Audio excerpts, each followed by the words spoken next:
ధనుర్లగ్నము ధనుస్సు రాశి. ధనుస్సు వారికి కనుక చూసుకున్నట్లయితే మొదట్లో కొంత స్ట్రెస్గా ఉంటున్నప్పటికీ తర్వాత లాభసాటిగా మారుతూ ఉంటుంది. అదేవిధంగా ఈ వారంతో మీకు అర్ధాష్టమి శని ప్రారంభం కాబోతుంది కాబట్టి మీరు ఏదైనా ప్రాపర్టీస్ కొనుగోలు చేసేటువంటి అంశంలోని కొంత జాగ్రత్తగా చూసుకొని కొనుగోలు చేయండి. ఒక్కోసారి స్టాక్ ఐటమ్స్ రావడం జరుగుతుంది ఆన్లైన్లో ఏదైనా పెట్టినప్పుడు, ఏమైనా ఆర్డర్ పెట్టినప్పుడు అది. అలాగే మరొక విషయం ఏంటంటే ఇక్కడ ఏదైనా కన్స్ట్రక్షన్ ప్రారంభించేటప్పుడు, ఏదైనా డ్రెస్సెస్ తీసుకునేటప్పుడు, ఆభరణాలు తీసుకునేటప్పుడు కొంచెం చూసి తీసుకోండి.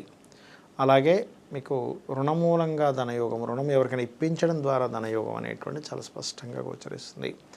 అలాగే కొద్దిగా సంతానంతో కలిసి ఏదైనా షేర్ మార్కెటింగ్ రిలేటెడ్ సంబంధించిన విషయంలో కొద్దిగా జాగ్రత్తగా ఉండండి.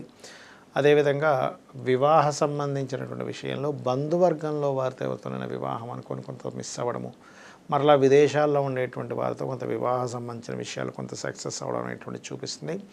అష్టమంలో కుజుడు నీచంలో ఉన్నాడు కాబట్టి కాస్త వాహనాల మీద వెళ్ళేటప్పుడు కొద్దిగా జాగ్రత్తగా వెళ్ళండి. కాస్త కందులు ఎక్కువగా దానంగా ఇస్తూ ఉండండి.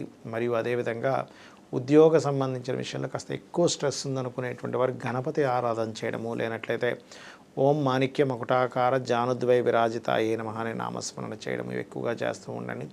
ఇన్వెస్ట్మెంట్స్ చేసే విషయంలో ఆకస్మికంగా సడన్గా ఏదో షేర్ మార్కెట్లో ఇన్వెస్ట్మెంట్ చేయడం ఇటువంటి తొందరపాటు నిర్ణయాలు తీసుకోకండి.